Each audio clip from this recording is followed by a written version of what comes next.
নমস্কার। অ্যাহেড টাইমসে সবাইকে স্বাগত। আজকের বিষয় মাটির কথা। আমরা যা কিছুর উপর নির্ভর করে বেঁচে থাকি তার মধ্যে অন্যতম হচ্ছে জল, মাটি, বাতাস এবং সূর্যের আলো।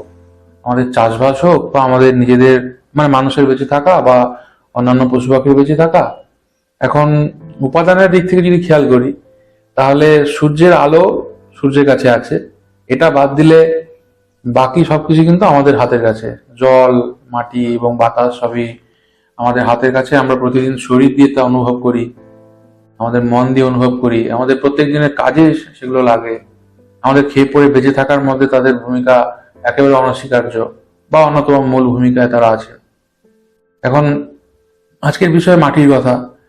আমরা যদি চাষবাস দিয়ে ভাবি যে মাটি ছাড়া চাষবাস আমরা ভাবতেই পারি না। বীজ থাকলেও কিছু হবে না যদি মাটি না থাকে। আর এমন একটা সময় দাঁড়িয়ে এটা আলোচনা হচ্ছে যখন সারা পৃথিবীর যে টপ সয়েল সেটা নিয়ে সবাই খুব চিন্তায় রয়েছেন।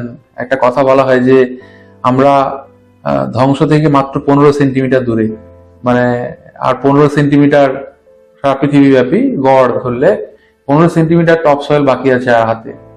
হ্যাঁ, এবার মুশকিল হচ্ছে 15 সেন্টিমিটার শুনতে ছোট লাগে, কিন্তু আসলে 1 সেমি 2 সেন্টিমিটার মাটি তৈরি হতে, টপসয়েল তৈরি হতে অনেক বছর সময় লাগে। অর্থাৎ এমন নয় যে টপসয়েল যদি ধুয়ে যায়, নষ্ট হয়ে যায় কোনো কারণে, তাহলে সেটাকে খুব দ্রুত ফিরিয়ে আনার কোনো জায়গা কিন্তু আমাদের হাতে নেই। আর আমরা যা কিছু খাই, আমাদের ডোমেস্টিকেটেড ফসল হোক কিংবা আমাদের অকৃষিজাত ফসল, আনকাল্টিভেটেড ফুড, প্রত্যেকেই মাটির উপর নির্ভরশীল এবং টপসয়েলের উপরে বিশেষ করে নির্ভরশীল। একটা মজার কথা আমি এখানে শেয়ার করতে চাই।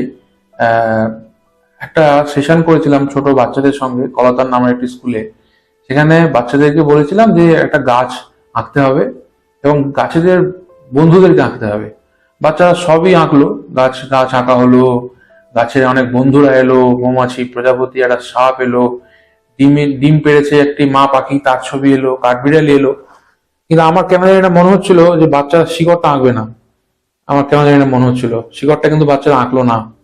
পরে আমি গিয়ে মাটির তলার শিকড়টা কমপ্লিট করলাম।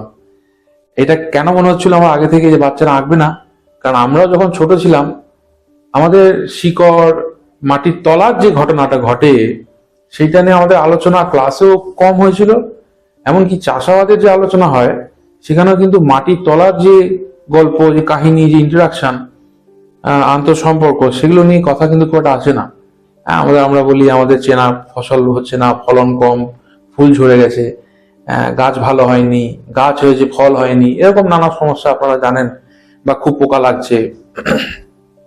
কিন্তু মাটির কথা কিন্তু খুব একটা আসে না, বা মাটির তলাকার যে ইন্টারাকশন সেটার কথা কিন্তু খুব একটা আসে না। ধরুন আমি চাষ করি না, কিন্তু আমি বইতে পড়েছি যে আমার অঞ্চলের মাটিকে কি বলে। আমার বাড়ি সুন্দরবন, আমার অঞ্চলের মাটি নোনা মাটি। বিশেষ করে আমরা যারা নদীর কাছাকাছি থাকি, সমুদ্রের কাছাকাছি থাকি, আমাদের মাটি দোআঁশ মাটি আছে, কিছুটা এঁটেল মাটি আছে, এবং সেই মাটির যে ধরন তার ভেদ অনুযায়ী চাষবাসও বদলে যায়। যেমন ধরুন সাগরদ্বীপে খুব ভালো, সাগরদ্বীপ, ঘোড়ামারা, লোহাচড়া, একটা সময় ছিল, লোহাচড়া এখন আর নেই, কিন্তু এই জায়গাগুলোতে খুব ভালো তরমুজ চাষ হতো। সেখানে কোথাও খুব ভালো তরমুজ চাষ হচ্ছে, আবার কোথাও হচ্ছে না, সেখানে এঁটেল মাটি, সেখানে একটু অন্য ধরনের ফসল চাষ হচ্ছে, মাটির রংটা অন্যরকম। আবার আমরা যদি মানভূম এলাকা, আমরা যদি বীরভূম, পুরুলিয়া, বাঁকুড়ার দিকে চলে যাই, লাল মাটি, ল্যাটেরাইট মাটি, সেখানকার এক ধরনের মাটি আমরা দেখি, মাটির রং আলাদা, ফসলও বদলে যায়। হ্যাঁ, সেখানকার মাটি খুব বেশি জল পায় না আমাদের উপকূলের মতো। আবার পাহাড়ের মাটি অন্যরকম। কোথাও আমরা পড়েছি কালো মাটি, যেখানে তুলো চাষ হয়। ফলে বিভিন্ন ধরনের মাটি আছে, এবং আমরা যদি চাষ নাও করি আমরা চোখের দেখা থেকে অন্তত জানতে পারবো যে সেখানকার উদ্ভিদ অন্যরকম। আমার সেখানে এস্টুয়ারি, মোহনা, যেখানে সুন্দরবন তার উদাহরণ, সেখানে স্বাভাবিক উদ্ভিদ হচ্ছে ম্যানগ্রোভ। সেখানে প্রচুর ম্যানগ্রোভস আছে, মানুষ তার পরে গেছে এবং ভেতরকার গ্রামের ভেতরে অন্যান্য গাছ লাগিয়েছে। আবার যদি পুরুলিয়া, বাঁকুড়া যাই, সেখানে দেখা যাচ্ছে শাল পিয়ালের জঙ্গল, কুচি গাছ আছে, সেখানে মহুয়া আছে, এই গাছগুলো সেখানে বেশি আছে। তাহলে আমরা বুঝতে পারছি যে মাটির চরিত্র পাল্টানোর সঙ্গে সঙ্গে আমাদের বুদ্ধি, বড় গাছের কথা বললাম এতক্ষণ, কিন্তু আমরা ছোট ছোট গাছ যেগুলো, লতা, গুল্ম, ঘাস যেগুলো, সেগুলো দেখবো একটু একটু করে বদলে যায়। কোন গাছ দেখলে বুঝবো যে ওখানকার মাটি কেমন। আমি যখন গুজরাট গেছি, গুজরাট মানে বলা ভালো উত্তর গুজরাট সৌরাষ্ট্র অঞ্চল, শুকনো, নোনা এবং মিক্স ল্যাটেরাইট মাটি সেখানে। কিন্তু একটা জিনিস আমার খুব চোখে লেগেছিল, সেটা হলো আমি একটা জায়গায় পৌঁছেছি যেখানকার ভাষা পর্যন্ত আমি জানি না, কালচার জানি না, কিন্তু সেখানকার যে গাছেদের উপস্থিতি, অর্থাৎ বিভিন্ন ধরনের কাঁটা গাছ, তার মধ্যে বাবলা আছে, মানে আমরা যেটাকে গুয়ে বাবলা বলি, সুয়াবুল আছে, ওখানে প্রচুর ইন্ডিয়ান জুজুবে, মানে আমরা যেটাকে টোপাকুল বলি আর কি, সেই কুলের প্রচুর গাছ আছে। সেখানে আকন্দ আছে, সেখানে রাংচিতার মতো গাছও দেখেছি, প্রচুর নিম গাছ আছে। তোমার তখন একটা প্রাথমিক ধারণা তৈরি হয়েছিল যে এখানকার মাটিতে নিশ্চয়ই নুন আছে। এটা একটা ব্যাপার। আবার প্রচুর কাঁটা গাছ আছে, তার মানে সেখানকার মাটির টপ সয়েল বেশ খানিকটা ডিগ্রেডেড, মানে ক্ষতিগ্রস্ত আর কি, মাটি সেখানে ভালো নেই। অর্থাৎ গাছও অনেক কিছু প্রমাণ দেয় যে এখানকার মাটি কিরকম।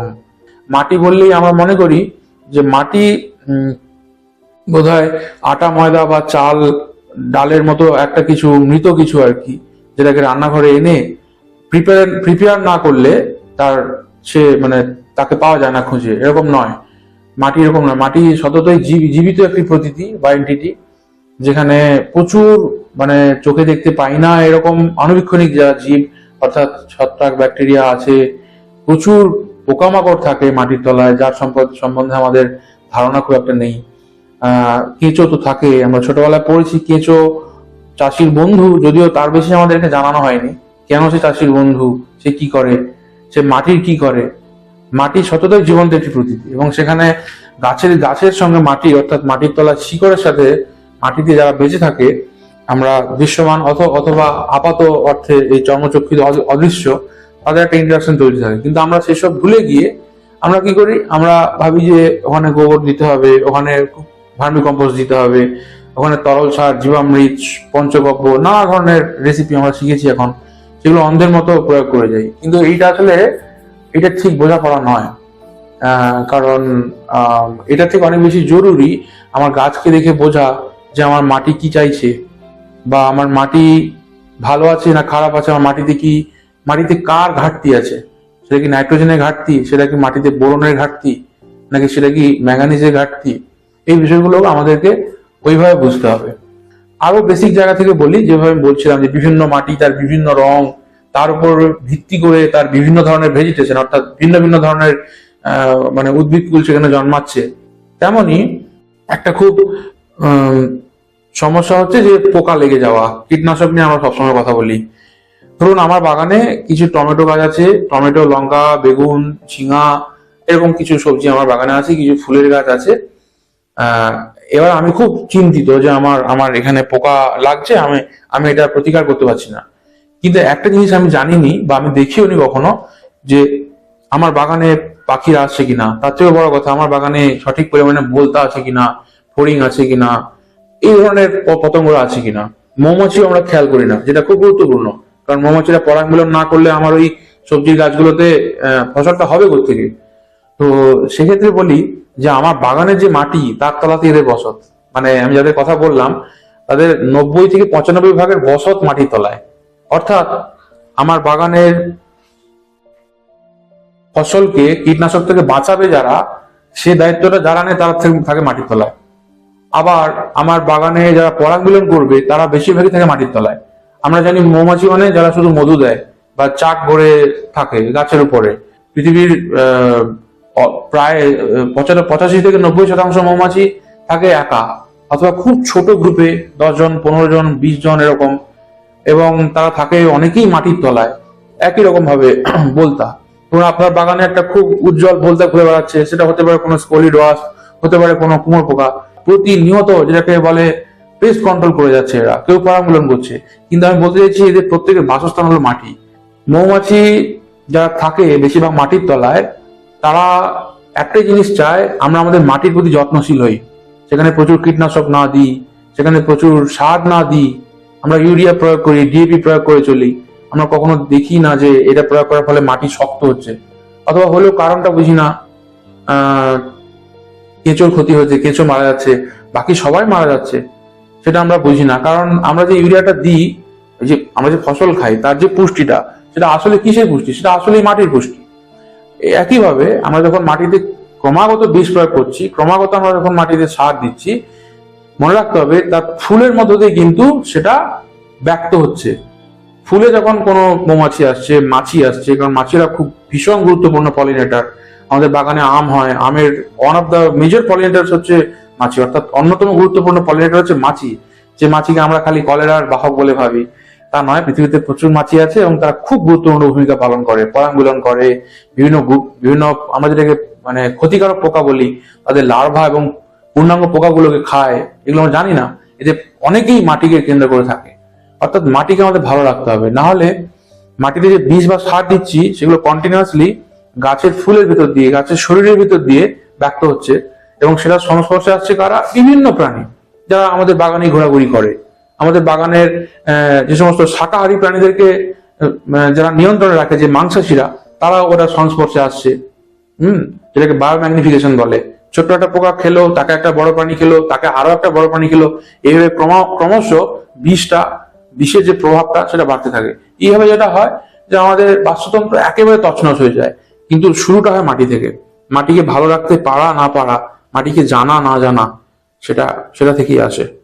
এবার কোন একটা বিষয়কে জানলে তবেই তাকে আমরা ভালোবাসতে পারবো, আর ভালোবাসলে তবেই সংরক্ষণ করতে পারবো। আমরা ধান চাষ করছি, মাটিকে পুরো বেআব্রু করে দিচ্ছি। আমরা সবজি চাষ করছি, একটা ধরুন বেগুনের ক্ষেত, বেগুনের পর বেগুন লাগানো সারি দিয়ে মাটিটা দেখা যায় সাদা ফ্যাকাশে হয়ে গেছে। মাটিকে আমরা খুলে দিয়েছি। হ্যাঁ, মাটিটা পরিষ্কার জানবে ওটা একটা মৃত মাটি। মাটিকে কখনো কোনো জীবন্ত মাটিকে দেখতে এরকম সিমেন্টের স্ল্যাবের মতো সাদা হয় না। জীবন্ত মাটি কালচে হবে, তার একটা সুগন্ধ থাকবে। এবং এটা যদি আপনি শারীরিকভাবে চাক্ষুষ করতে চান আপনার ইন্দ্রিয় দিয়ে, তাহলে আপনাকে একটু জঙ্গলে যেতে হবে। সেটা হচ্ছে জঙ্গলে গেলে দেখবেন যে বিভিন্ন সারির গাছ আছে, একবারে মানে মানে ঘাস থেকে লতা গুল্ম হয়ে কাষ্ঠল বৃক্ষ পর্যন্ত আছে, প্রচুর প্রাণী আছে। ঠিক আছে, সেখানে কেউ নেই এটাকে দেখভাল করার, কোনো আলাদা করে কোনো মানুষ নেই, কোনো কীটনাশক স্প্রে করতে হচ্ছে না, কিন্তু গাছের চেহারা খুব ভালো। এত প্রাণী, এটা আমাদের মনে হওয়া উচিত, এত প্রাণী রোজ খাবার খাচ্ছে, কিন্তু খাবার শেষ হয়ে যাচ্ছে না জঙ্গলে কখনো। আরেকটা জিনিস যেটা দেখবেন, যেটা সকলে আমাদের দেখা উচিত, সেটা হলো জঙ্গলের মাটি একটু হাতে তুলতে হবে। তুলে ওটা টেক্সচারটা দেখুন, ওটা দেখতে কেমন, হাত বুলান। আপনি দেখবেন যে মাটিটা খুব, যেটাকে আমাদের চাষের ভাষা বলে ভুরভুরে মাটি, ফুরফুরে মাটি, এবং একটা অদ্ভুত সুগন্ধ থাকে। এই ব্যাপারটা আমরা যারা মাটি নিয়ে চর্চা করি বা করব, চাষ করি বা অন্য কিছু করি, আমাদের ফিজিক্যালি একটু ফিল করা দরকার। কারণ বাকি প্রাণীদের মতো আমরা মাটির উপর নির্ভর করে বেঁচে আছি। এবার যেখানে আমি বলছিলাম যে একটা ক্ষেত করা হয়েছে, মাটিকে বেআব্রু করে দেওয়া হয়েছে, অর্থাৎ মাটিকে তার যে কভার সেটা থেকে সরিয়ে ফেলা হয়েছে, মাটিকে তার পোশাক সরিয়ে ফেলা হয়েছে মাটির গা থেকে। সেটা কি না, তার ঘাস, তার উপরে যে ঘাসগুলো হয়েছিল। আজকাল চাষের চর্চায় গিয়ে অনেকে কভার ক্রপের কথা শুনবেন, কভার ক্রপ বলে এটাকে। যে ধরুন আমি উদাহরণ দিচ্ছি, একটা সহজ উদাহরণ, আমন মরশুমে ধান হওয়ার আগে শুষ্নি শাকে গোটা মাঠ ছেয়ে যায়, কিন্তু আপনি দেখবেন যে আপনার মাটি আসলেই কখনো ফাঁকা থাকে না। আপনি যদি হাত না দিই, তাহলে দেখবেন বছরের বিভিন্ন সময় একটা রিলে রেসের মতো করে, আমরা যাকে আগাছা বলি আর কি, বিভিন্ন মানে ঘাস এবং লতা গুল্ম, যাদেরকে হয়তো আমরা খাই না, অন্য কেউ খায়, তারা যেন একটা রিলে রেসের মতো করে দায়িত্ব নিয়ে চলে মাটিকে ঢেকে রাখার। বারবার হচ্ছে, মরছে, কাউ 50 দিন, 60 দিন, 120 দিন, আবার মরে গেছে, আপনি শূন্যস্থান দেখতে পাবেন না। আবার দেখবেন ওই জায়গাতে একটা হলুদ ফুল ফুটিয়েছিল একটা ছোট ঘাসে বা একটা আগাছা যাকে বলি, ওই জায়গাটা নিচেটা মাইকের মতো একটা গোলাপ, একটা বেগুনি কালারের ফুল এসে গেছে। সেই চারিদিকে ঘিরে ফেলেছে। আমরা কি করছি, ওটাকে একদম চেঁচে পুচে পরিষ্কার করে মাটিটাকে একদম বেআব্রু করে চাষ করছি। এটা একদম ভুল। তার কারণ হচ্ছে, এটা প্রশ্ন করতে হবে না যে মাটির উপরে এত ঘাস কেন। এবং দেখবেন একটা জিনিস, যে ঘাস যেখানে আছে সেখানকার মাটি খুব নরম, সুগন্ধ যুক্ত এবং কালচে মাটি। আর যখনই আপনি এটাকে উন্মুক্ত করে দিচ্ছেন, মাটি শক্ত হয়ে যাচ্ছে, ধান হেডের মতো সাদা হয়ে যাচ্ছে, মাটি মরে যাচ্ছে এক কথায়। তার কারণ হচ্ছে, আমরা ঘরের মধ্যে থাকি, ছায়ায় থাকি, রোদ, জল, ঝড়, বৃষ্টি সবকিছু থেকে আমাদের মাথার উপর ছাদটা আমাদেরকে রক্ষা করে, মাটিকে রক্ষা করে। তার মাটির উপরকার যে ঘাসের আস্তরণ, যে বিভিন্ন লতাগুল্মের আস্তরণ, তারা এত জোরে বৃষ্টি পড়ছে, আপনি ভাবুন যে আপনি উন্মুক্ত করে দিলেন, টপ সয়েলটা আপনার উন্মুক্ত হয়ে আছে, সেখানে খুব জোরে জোরে বৃষ্টির ফোঁটা পড়ছে, খুব জোরে সেখানে হাওয়া বইছে, একটা গরম হাওয়া, একটা শুকনো হাওয়া সরাসরি সেই মাটিটাকে স্পর্শ করছে।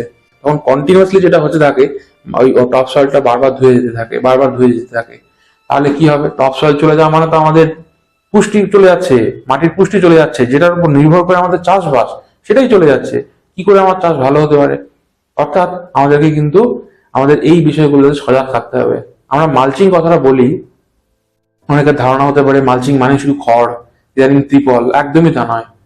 আপনি চারিদিকে যা দেখেন মাটিকে আবৃত করে রেখেছে, প্রত্যেকে আসলে মালচেরই কাজ করে। সেগুলো আমাদেরকে শিখতে হবে। যদি মালচিংই ধরে নিই, ধরুন মানে বলার সুবিধার্থে, তাহলে আমাদেরকে বিভিন্ন ধরনের মালচিং শিখতে হবে। মাটিতে স্বাভাবিকভাবে সেখানে যে সমস্ত আমি নন ক্রপ যেগুলো আমরা খাই না, ছোট লতা গুল্ম ঘাস সেখানে আসছে, তাদেরকে আস্তে দিতে হবে। যদি খুব সমস্যা হয় একটু সেটাকে হাত দিয়ে বেছে দেওয়া, একটু নিড়ানি চালানো। কিন্তু এটা মনে রাখবেন যে চালিয়ে অন্য জায়গায় সরিয়ে ফেলে হবে না, যা মাটির ছিল তা মাটিতেই ফেরাতে হবে। আপনি যদি জঙ্গলের পথে হাঁটেন, আপনি দেখবেন যে পশু পাখি খাওয়ার পরে অজস্র ফল পড়ে যাচ্ছে, মানে সেই ফলগুলো সেখানেই পচে যাচ্ছে, সেখানেই মাটিতে মিলে যাচ্ছে। আপনার বাড়িতেও আসলে আছে এরকম জায়গা, যে জায়গাগুলো আপনি হাত দেন না, বাঁশবাগান চলে যান বা যেখানে একটু ঝোপঝাড় আছে, একটু গিয়ে দেখুন তো সেখানকার মাটিটা কিরকম। আপনি ধরুন যারা এই জীবামৃত বা তরল সার বা এই ঘনজীবামৃত বানায়, অনেক সময় বলা হয় যে এক মুঠো মাটি বাঁশবাগান থেকে নিয়ে আসতে, এক মুঠো মাটি পুকুরের ওই ঢাল যেটা ওখান থেকে নিয়ে আসতে। তার অনেকগুলো কারণে একটা কারণ হচ্ছে যে এই মাটিটা ভালো মাটি, ওটা ওটা ওটা যেমন ওখানে প্রচুর অণুজীব আছে, তেমন মাটির কোয়ালিটি খুব ভালো ওখানকার। হ্যাঁ, মাটিতে প্রচুর পুষ্টিও পর্যন্ত আছে, যেটা আমাদের খামারে থাকছে না। তো এই ব্যাপারটা খুব গুরুত্বপূর্ণ।